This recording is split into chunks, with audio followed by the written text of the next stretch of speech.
Bismillahirrahmanirrahim. Assalamualaikum warahmatullahi wabarakatuh.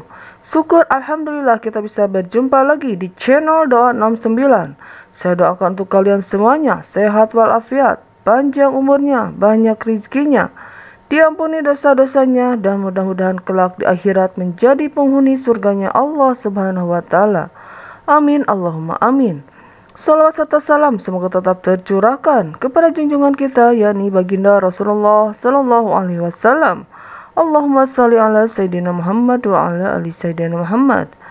Sahabat Doa 69, setiap tanggal 10 Arafah ada perkumpulan 40 wali di atas gunung di daerah Mekah. 40 wali ini tersebar ke seluruh pelosok dunia.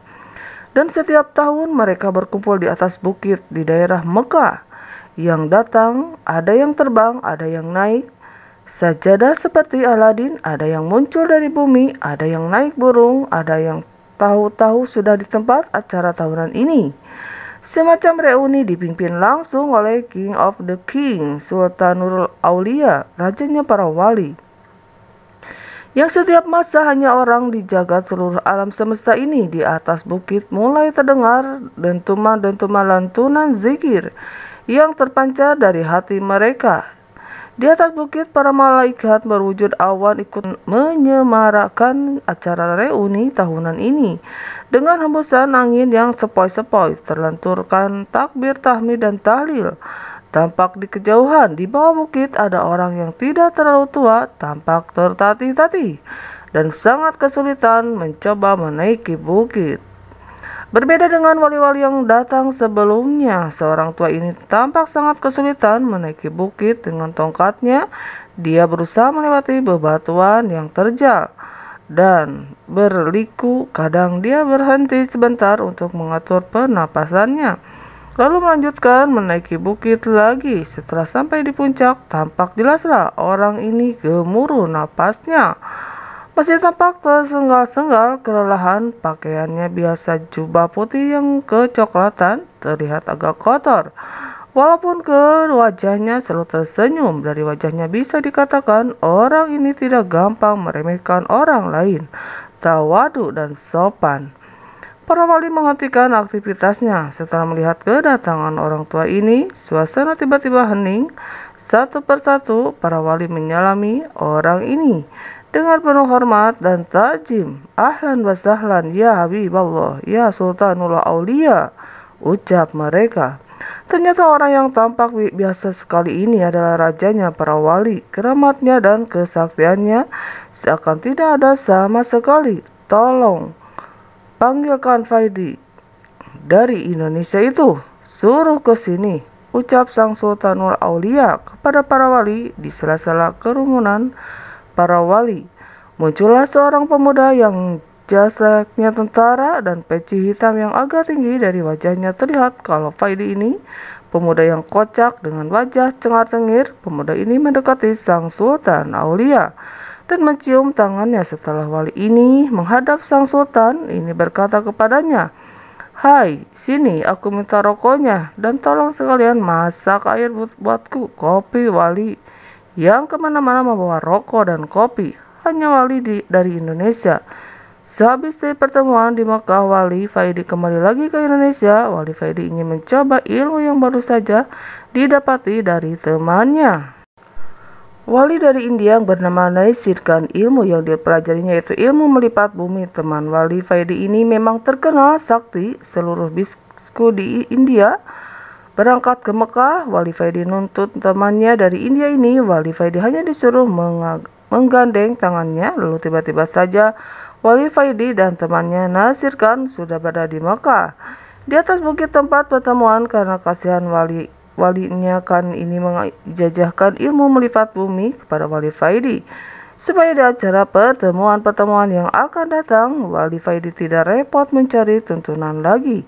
Wali Faidi memejamkan matanya dan mulutnya mulai berkomat-kamit membaca doa-doa.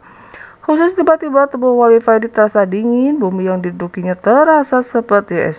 Wali Faidi membuka matanya, tampak di depannya bukit yang tertutup es. Dia melihat ke bawah bumi yang didudukinya juga terbuat dari es. Di manakah aku ini? Batin Wali Faidi berdiri melihat sekelilingnya.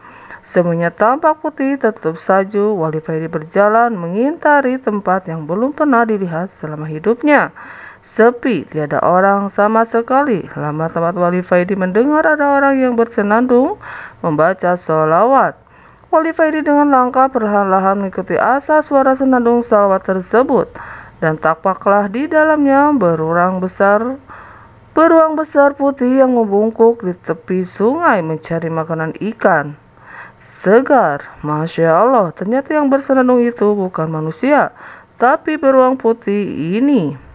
Wali Faidi berhenti. Beruang putih itu menoleh kepada Wali Faidi dan berkata kepadanya, "Assalamualaikum," ucap beruang itu. "Waalaikumsalam," jawab Wali Faidi dengan perasaan kaget dan heran. "Kamu Wali Faidi ya? Aku tadi dapat kabar kalau nanti ada orang yang kesasar ke sini namanya Wali Faidi," ucap beruang itu.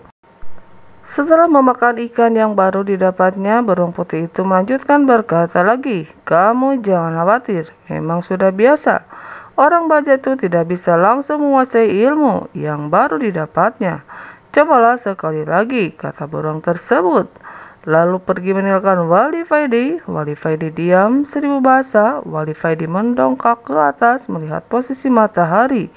Ternyata dia dikesasar ke kutub selatan, ketemu beruang putih yang bisa bicara. Setelah salat sunnah 2 rakaat, Wali Faidi mulai merampal doa kembali. Seketika Wali Faidi membuka matanya kembali dan betapa kagetnya Wali Faidi ketika membuka matanya, tampak di sekelilingnya banyak orang berlarian dengan memakai baju gamis, lutut memakai surban tampak di tangan mereka.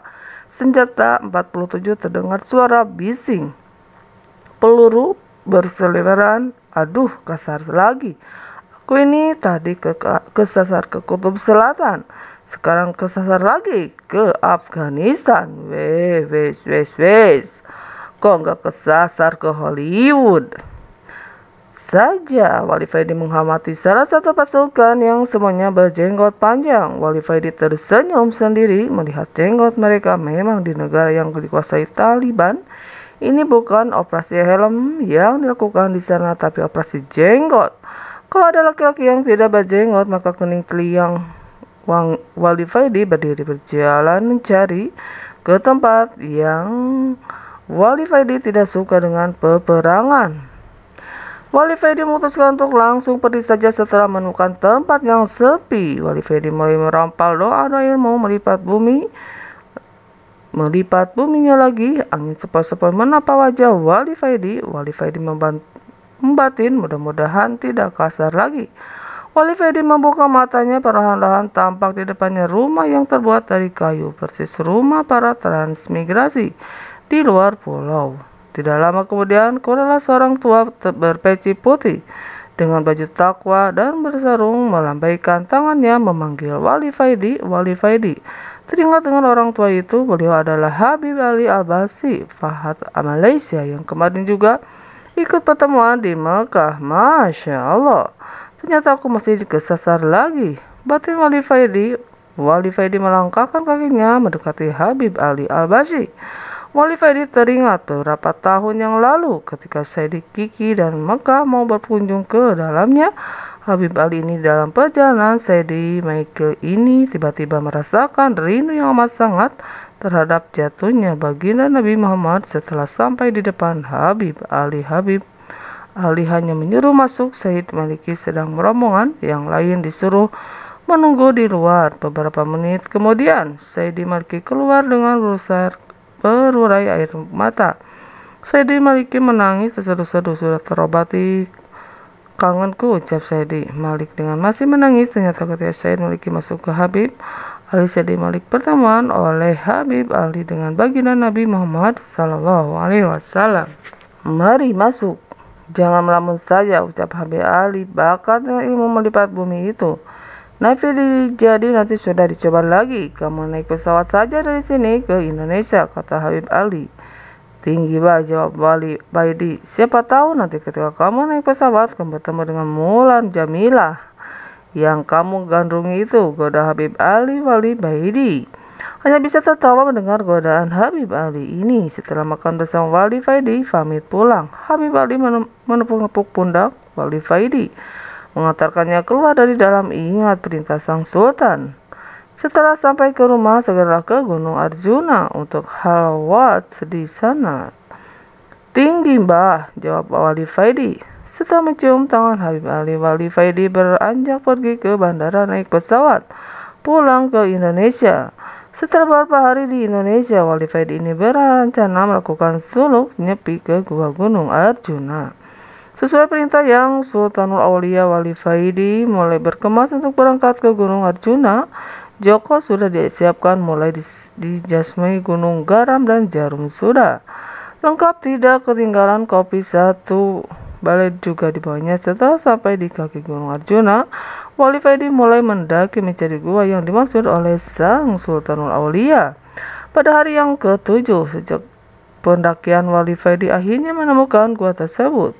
Gua itu mulutnya kecil, tertutup ilalang, tapi dalamnya luas. Di pojok kiri ada sumber mata air dan pojok kanan ada batu yang menyerupai meja yang kemudian orang yang punya gua ini dahulu dipakai untuk sholat. Wali Faidi menaruh barang bawaannya di sebelah batu yang mirip meja tersebut dan pergi menuju ke mata air untuk mandi dan berwudu. Ketika mandi, hati Wali Faidi ini dengan sendirinya berzikir dengan cepat dan otomatis. Pengetahuan rohani Wali Faidi semakin bertambah. Hatinya berbunga-bunga tanpa dapat dicegah. Nur Basyara nya semakin terang benderang. Setelah berwudu, Wali Faidi ini melakukan salat di atas batu yang mirip meja itu beratus-ratus rakaat. Tanpa terasa telah berlalu dan Wali Faidi baru sadar ketika terdengar ayam berkokok. Wali Faidi turun dari batu menuju tempat perbekalannya untuk membuat kopi dan duduk santai sambil merokok. Panci sudah dikeluarkan dan rokok jasi pun refill sudah disiapkan. Tapi alangkah kagetnya Wali Faidi ini ketika mencari korek tidak ada. Ia keluarkan semua isi tasnya tapi saja korek tidak ditemukan. Waduh, ciloko iki, Wali Faidi berugam sendiri. Dia melihat kopi satu black yang aromanya begitu harum, berprestasi kok berbagi merek terletak di kopi. Wes musfarok kabeh iki kok bisa koreknya nggak ke bawah, kata Wali Faidi mulai kesal. 12 hari dilalui Wali Faidi ini tanpa kopi dan rokok. Dan pada hari yang ketiga Wali Faidi mulai dan hatinya sebelah ketika melihat kopi dan rokok yang terkulai tak berguna. Wali Faidi mulai membaca hizib, sebuah hizib ia kerahkan. Setelah membaca Asy-Syifa 3 kali, Wali Faidi ini mengusapkan telapak tangannya pada matanya dan seketika seluruh alam jin dan makhluk halus lainnya tampak sangat jelas terlihat oleh Wali Faidi. Serombongan jin di luar gua sebelah kiri tampak ketakutan. Ada yang punya korek api, tanya Wali Faidi. Pada jin kami gak punya jawab mereka. Wali Faidi langsung mengobrak-abrik tempat para jin tersebut. Para jin lari tunggang langgang dan banyak sekali yang terluka. Selanjutnya setiap tempat yang ada jinnya didatangi oleh Wali Faidi ini, dan kalau ditanya jawabannya tidak punya korek api. Maka Wali Faidi ini langsung mengobrak-abrik empat tersebut. Gemparlah seluruh bangsa jin di Gunung Arjuna. Melihat sepak terjang Wali Faidi ini, seluruh desa dan kota dari kerajaan jin di Gunung Arjuna ini telah diobrak-abrik oleh Wali Faidi. Nama Wali Faidi menjadi terkenal dan menjadi momok yang menakutkan di kalangan bangsa jin. Dan akhirnya tibalah Wali Faidi ini di pusat kerajaan bangsa jin. Ketika sampai di gerbang kerajaan, Wali Faidi disambut oleh dua prajurit yang memang oleh raja mereka diperintahkan untuk menyambut Wali Faidi dan mengatakan pada tampaknya wajah-wajah yang ketakutan di wajah prajurit ini. Melihat Wali Faidi dengan suara tergegap, prajurit ini mempersilahkan kepada Wali Faidi untuk masuk istana. Itulah sahabat-sahabatku semuanya tentang kisah Wali Faidi yang begitu menakjubkan. Walau alam bisawab. Assalamualaikum warahmatullahi wabarakatuh.